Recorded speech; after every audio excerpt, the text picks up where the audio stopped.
All right, boys and girls, for today's math lesson, we will use the Hand to Mind book. So please look in your bag and find this math book and turn to page 8. You can put the video on pause if you need to.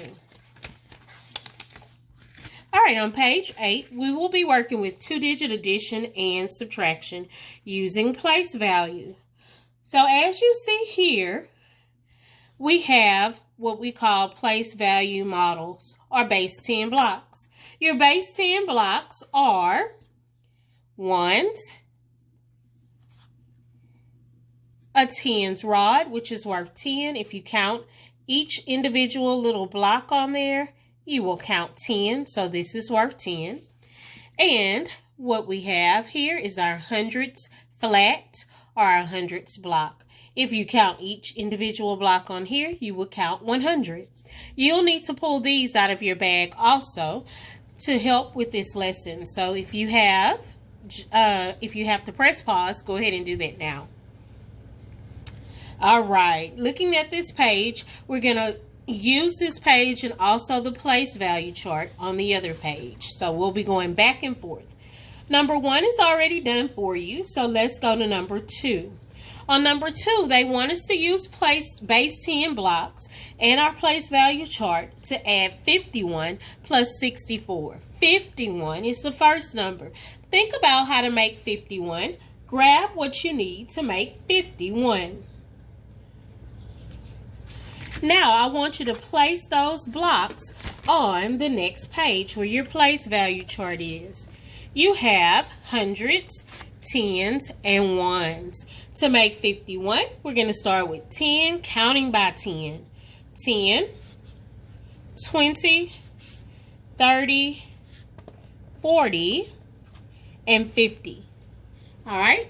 And what else do we need? We need a ones block to make 51. There it is there. Now they ask us to add 64. So this time I want you to grab what you need to make 64.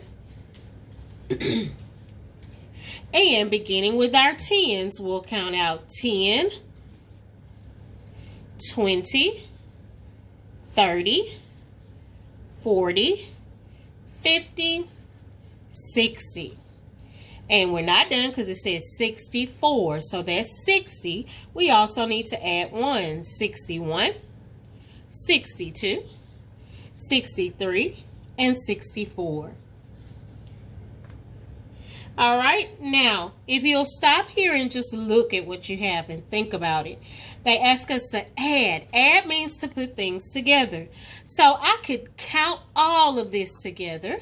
And I could also make this look a lot neater and also follow the rules of place value. The rules of place value say that I cannot have more than 9 in any column. So I can't have more than 9 ones, more than 9 tens, or more than 9 100s. So I have to look, and in my tens place, I know I have more than 9. So I'm going to take that away and do what we call regroup. So let's take away 10, 20, 30,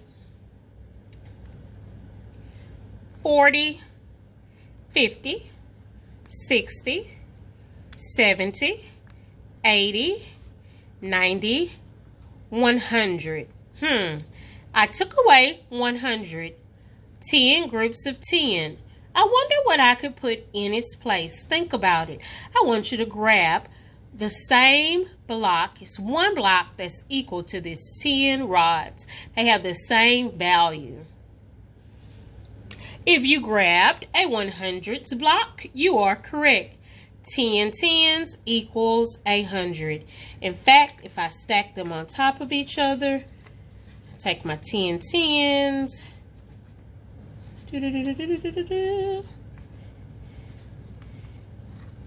I took my 10 rods and stacked them on top of my hundreds flat.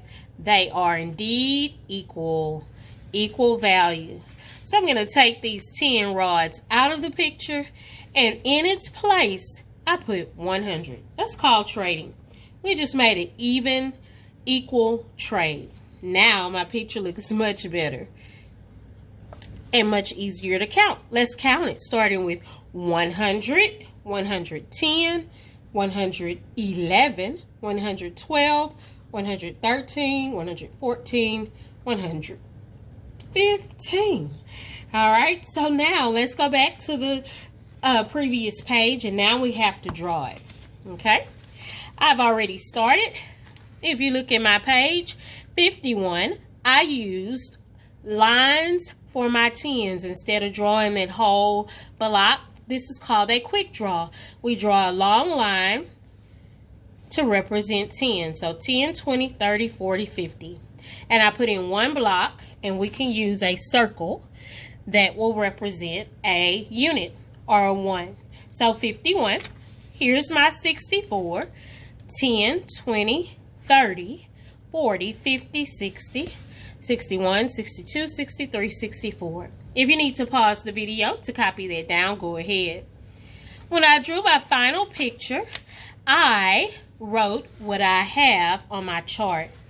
I traded in those 10 rods for a flat, for a hundreds block. So here's my hundreds block, my group of 10, and 5 ones. Together that made 100, 110, 111, 112, 113, 114, 115.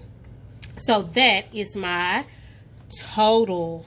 Another word for total is sum. Write S-U-M next to total. That is my sum, the answer I got when I added. Lastly, let's write 51 plus 64 equals 115. All right, let's continue on. On the next one, you have to click on the next video, okay? Because I don't want this one to cut me off. So please click on video 2 for problem 3.